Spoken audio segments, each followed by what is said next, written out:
Welcome to Pydle Day 123. Pydle is a daily puzzle game used to solve by writing Python code. Today's Pydle is a thermometer.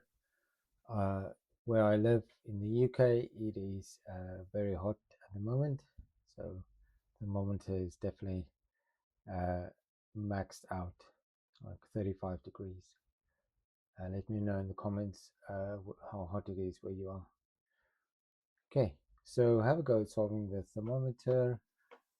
If you're new to Pydle, I will now solve yesterday's Pydle, which was the flag of Norway, and it was dedicated to this guy, Holland from Norway, great footballer, and it's currently the Football World Cup. So hopefully you're enjoying that. Okay, so this is about as simple as Pydle can get. So we should be able to solve it in just a few lines. So yeah, I think we can just do it in one line. Let's do it in one line for x in. So let's do this comprehension for x comma y in range in, and then we create div mod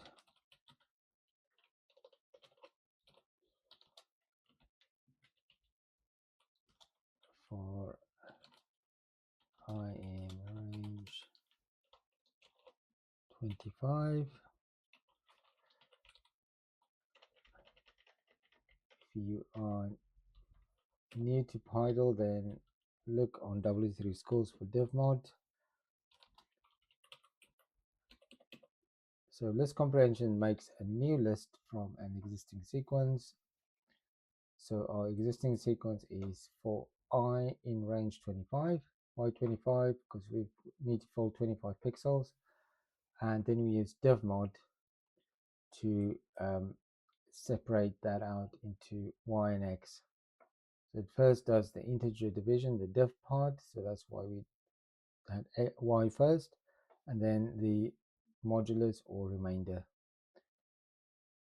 So that gives us that.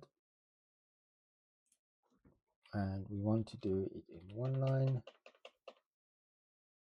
Okay, so we can just have the Pydle statement in the same line after the colon. So what we need to say, x comma y, and we say blue if x equals 1 or y equals 2, else red. Okay, so I'm going to run that. If I haven't made any mistakes, that should solve the Pydle. So you can see you can do a Pydle in one line, but that's quite unusual. So have a go at solving this one. This is about as simple as you can get, but still fun. And then if you've done that, go back to today's Pydle, which is the thermometer, and see how you get on. I will see you again tomorrow.